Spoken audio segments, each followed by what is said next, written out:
UPSC ने ना अब हमसे क्या पूछा 2022 में, 2023 तक के हमने तो कर लिए।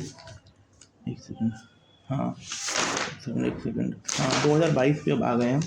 2022 में यूपीएससी ने हमसे पूछा, if inflation is too high, inflation ज़्यादा है तो रिजर्व बैंक, अच्छा वो इन्फ्लेशन बोल दिया, प्राइस इंडेक्स नहीं बोला, प्राइस राइज नहीं बोला, और price rise, consumer price rise ये बोल देते। RBI is likely to buy, गलत है भाई, पहला ही काट दो, आंसर तक पहुंच जाओगे, एलिमिनेशन है। और लोग बोलते हैं कि 2022 का पेपर मुश्किल था। भाई अगर मैं सिंपल सी बात है, अगर आरबीआई गवर्नमेंट सिक्योरिटी खरीद रहा है तो आरबीआई को इन्फ्लेशन हाई है तो आरबीआई को उन लोगों को पैसा देना पड़ेगा। आरबीआई जब उन लोगों को पैसा देगा तो आप ये मान लीजिए, जब आरबीआई उन लोगों को पैसा देगा तो फिर और ज़्यादा प्राइस राइज होंगे, है ना।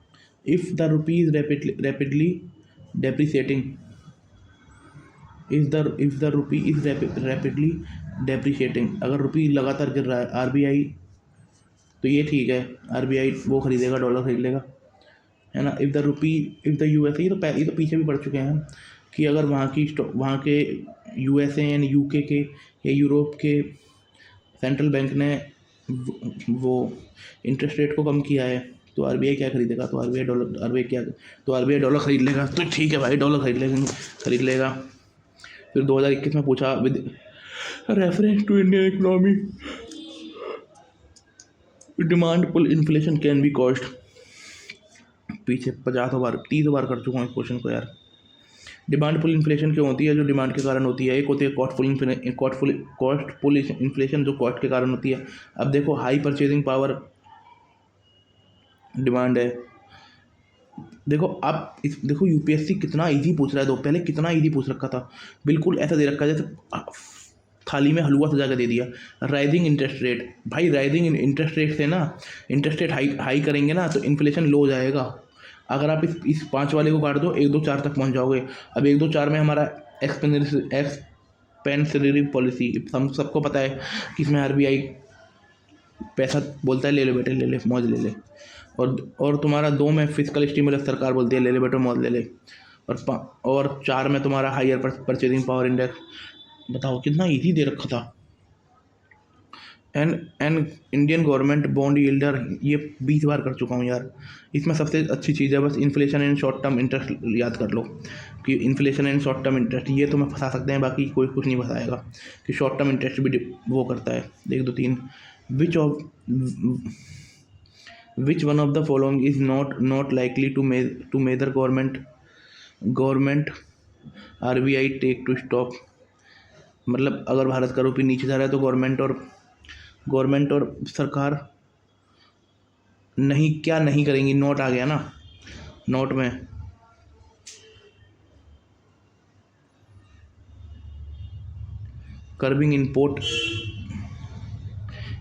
अगर भारत का रुपये नीचे जा रहा है तो पहली बात तो इंपोर्ट को करेंगी कम of non essential item, and export को बढ़ाएंगी। जब एक्सपोर्ट ऊपर जाएगा तो भाई क्या आएगा, जब एक्सपोर्ट ऊपर जाएगा तो रुपये थोड़ा मजबूत होगा। इंक्रीजिंग इंडियन, ये भी करेंगी, इंडियन बोरोवर से बोलेंगी इंक्रीजिंग इंडियन बोरोवर। आप रिपीट डिनोटेड मसाला बॉन्ड इशू करो, जब रिपीट डिनोटेड मसाला बॉन्ड इशू करेंगे तो वहाँ से पैसा उठाएंगे रुपी के रूप में, डॉलर के रूप में नहीं। Easing condition relating to external commercial borrowing, जब कंडीशन ईजी होगी एक्सटर्नल कमर्शियल बोरोइंग से तो बाहर से डॉलर आएंगे तो डॉलर थोड़ी चलेंगे इंडिया में, तो डॉलर को आरबीआई के पास देंगे, आरबीआई से पैसा लेंगे, तो आरबीआई या मार्केट से पैसा उठाएंगे तो बन सकता है। फॉलोइंग एक्सपेंसिव मॉनेटरी पॉलिसी, जब एक्सपेंसिव मॉनेटरी पॉलिसी अपनाएंगे या विस्तारवादी मौद्रिक नीति अपनाएंगे तो इसमें क्या होगा, मार्केट में ज़्यादा ही पैसा हो जाएगा, इससे पैसा और पिटेगा। तो यार रिजर्व बैंक का गवर्नर तो मैं बन सकता हूँ। हाई इन्फ्लेशन मीन्स मेरी, अब एक्सप्लेनेशन सुन लेते हैं। High inflation means there is more money, मतलब महंगाई ज़्यादा है तो भाई ज़्यादा पैसा है समाज में। ऐसा नहीं लगता कि कोई बंदा महंगी चीज़ खरीद रहा है, भैया तेरी कहाँ हो रही, तेरे पास तो बहुत पैसा है।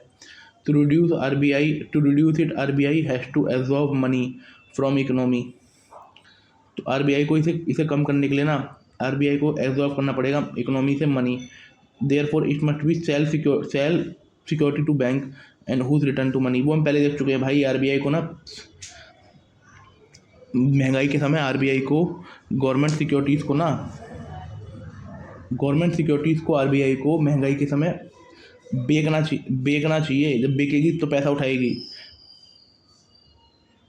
नहीं, सॉरी सॉरी सॉरी सॉरी। हाँ, आरबीआई, हाँ, अगर महंगाई है तो आरबीआई को गवर्नमेंट सिक्योरिटीज़ को बेचना चाहिए। वो लोग खरीदेंगे, उनसे पैसा लेगी, उनके पास पैसा कम होगा तो खुश रात में सो पाएगी RBI. Rupees rapidly depreciating means rupees मोर। अगर रुपी लगातार गिर रहा है तो समझ लो रुपी ज़्यादा है।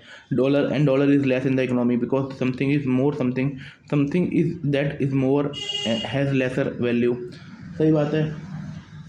अगर अगर पैसा पिट रहा है तो इसका मतलब बाज़ार में रुपी ज़्यादा है और डॉलर कम है, तो आरबीआई क्या करेगी, डॉलर छोड़ देगी और पैसा उठा लेगी। जय बाबा की। इसमें आरबीआई क्या करेगी, RBI need to rupees and inject dollar in the economy. If European और यूएसए इंटरेस्ट रेट फॉल, अगर वहाँ का interest rate European interest rate गिरता है तो इन्वेस्टर क्या करेंगे, भारत में आना शुरू हो जाएंगे और attract bye there better interest rate and will invest dollar. It will become expensive it will be it if the dollar become excessive RBI might two by it and ensure rupee does not appreciate so much, our export will uncompetitive। देखो अपना ये थोड़ी भारी बात बोलने वाला हूँ। जब क्या करता है, जैसे अमेरिका के बैंक में 2% का इंटरेस्ट रेट मिल रहा है, भाई लोग क्यों रखेंगे लोग बैंक में पैसा। हालांकि वहाँ से पैसा निकालेंगे वहाँ से, और 2% इंटरेस्ट रेट मिल रहा है और वहाँ का इंटरेस्ट, और जब वहाँ का बैंक बोल रहा है, वहाँ का बैंक सस्ते पे लोन भी दे रहा है अमेरिकन, तो वहाँ से लोग 2% पे उठाया। अगर वहाँ के लोग इंडियन डेट मार्केट में ही पैसा लगा देते हैं, यहाँ 6% है तो 4% कमाएंगे, 4% में मौज लेंगे। इसमें क्या होगा, जब पैसा आएगा विदेश से, मान लो विदेश से आ रहा है पैसा, डॉलर आ गया, तो वो डॉलर के बदले रुपये लेंगे। इससे क्या होगा, रुपी मार्केट में ज़्यादा हो जाएगा। इससे रुपी जब मार्केट में ज़्यादा हो जाएगा, है ना,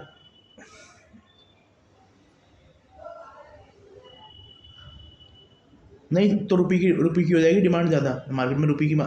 पैसा आएगा तो रुपये की हो जाएगी डिमांड ज़्यादा। जब रुपये की डिमांड ज़्यादा हो जाएगी तो आरबीआई क्या करेगा, डॉलर खरीद लेगा। जब आरबीआई डॉलर खरीदेगा तो इससे रुपये की डिमांड कम हो जाएगी और इससे हमारा जो ट्रेड कॉम्पिटिवनेस है ये बनी रहेगी। अब यूपीएससी ने 2023 में स्टेरिलाइजेशन पूछा था, वो हमें पता है। डॉलर को, फॉरेन करेंसी को एब्जॉर्ब करने के लिए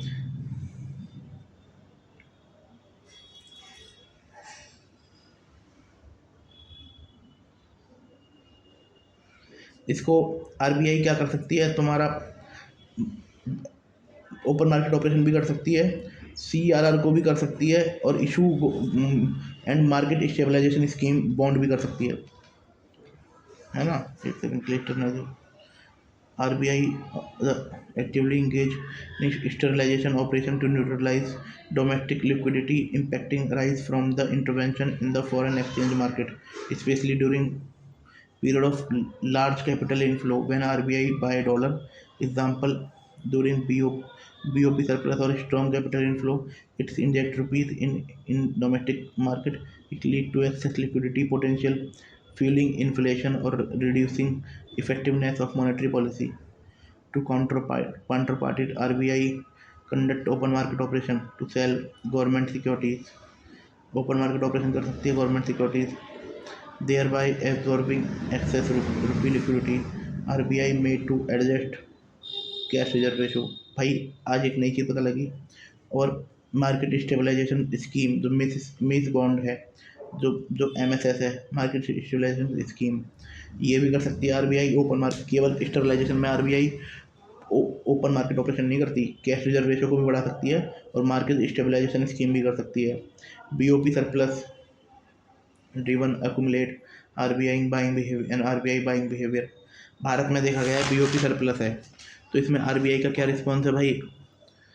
आरबीआई ने क्या किया, जब ज़्यादा डॉलर आ रहे हैं तो फिर रुपये की वैल्यू गिर रही है, तो आरबीआई ने पहले बात तो रुपये को गिरने से बचाया, और इससे क्या हुआ, आरबीआई के पास ज़्यादा पैसा वो हो गया फॉरेक्स रिजर्व। आरबीआई ने खुद को मजबूत कर लिया एक्सटर्नल शॉक के लिए, और ना रुपये के एप्रिसिएशन को बचाया और रुपये के डेप्रिसिएशन को बचाया। अब देख लेते हैं भारत में, ये भी पूछ लेंगे कि भारत में पेमेंट्स ऑफ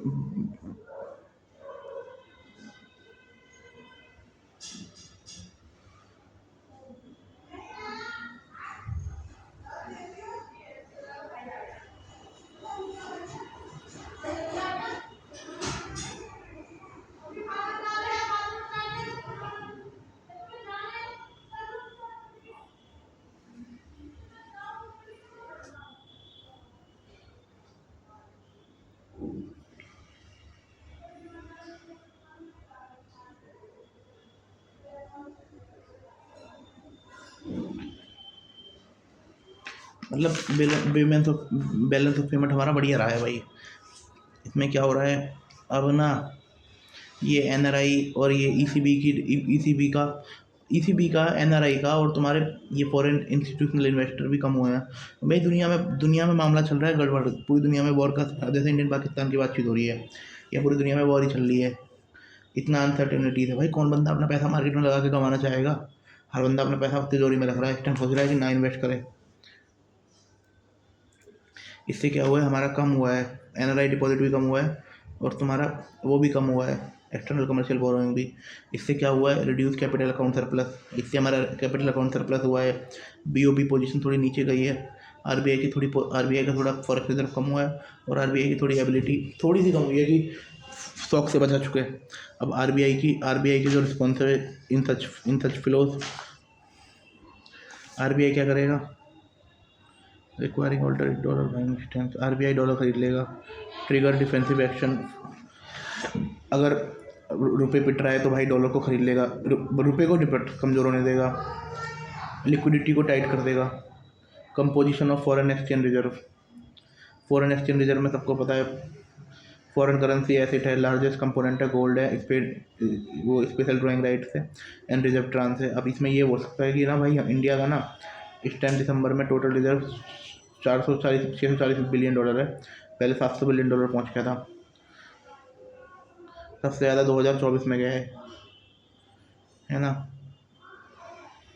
अब ये मान लीजिए कि ना अब गोल्ड होल्डिंग बढ़ती जा रही है, वर्ल्ड वॉर 2 के बाद सबसे हाईएस्ट है। क्यों बढ़ रही है भाई, सारी दुनिया में गड़बड़ हो रही है भाई, दुनिया गोल्ड में कर रही है, यूएसए बदमाशी करता है, क्यों खरीदेंगे।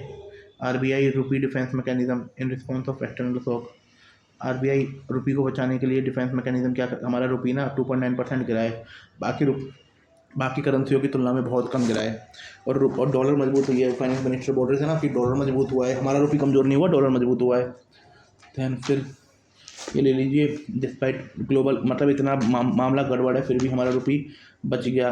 कैसे बचा, सरकार ने क्या किया, आरबीआई ने क्या किया, जैसे डॉलर को बेचते रहे, फॉरवर्ड मार्केट फॉर इंटरवेंशन, जैसे तुरंत जैसे आज कमज़ोर हो रहा है आज ही डॉलर बेचे, ये फॉरवर्ड मार्केट कंपलेशन, जैसे आज हमने बिजनेस शुरू हुआ है 2 दिन के अंदर हमारी डील पूरी हो जाएगी।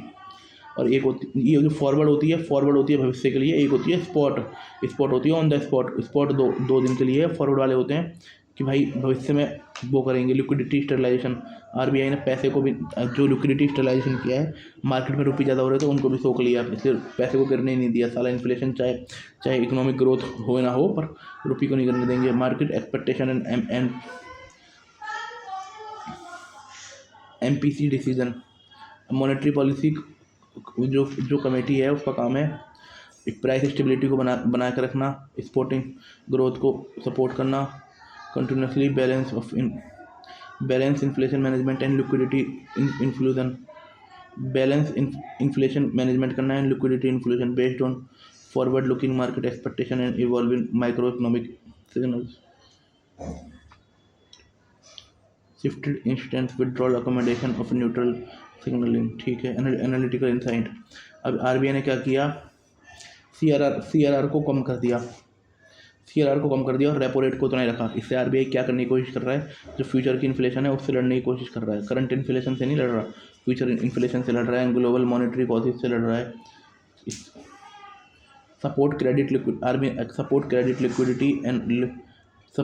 And liquidity without shocking inflation, RBI credit को सपोर्ट कर रहा है और लिक्विडिटी बढ़ा रहा है विदाउट शॉकिंग इन्फ्लेशन को भी कम नहीं कर रहा। Then roll off dollar index in geopolitics, अब भाई वही डॉलर की रुपये की वैल्यू है वो मार्केट से डिटरमाइन तो होती है, पर global economic micro economic shift से भी होती है। जैसे डॉलर इंडेक्स कि डॉलर किस तरह परफॉर्म कर रहा है, जियोपॉलिटिकल टेंशन कैसी है, इंटरेस्ट रेट कैसा है, interest rate differential trend, crude oil price volatility, ये सब चीज़ें भी दिखाती हैं भाई कि क्या मामला चल रहा है। देन ब्राज़ील की करेंसी बहुत पिटी है, भारत ने फिर भी अच्छा किया है ना, आरबीआई ने अच्छा काम किया है यार, कोविड-19 में भी अच्छा काम किया, गवर्नर को बेस्ट अवार्ड मिलता है। Thank you.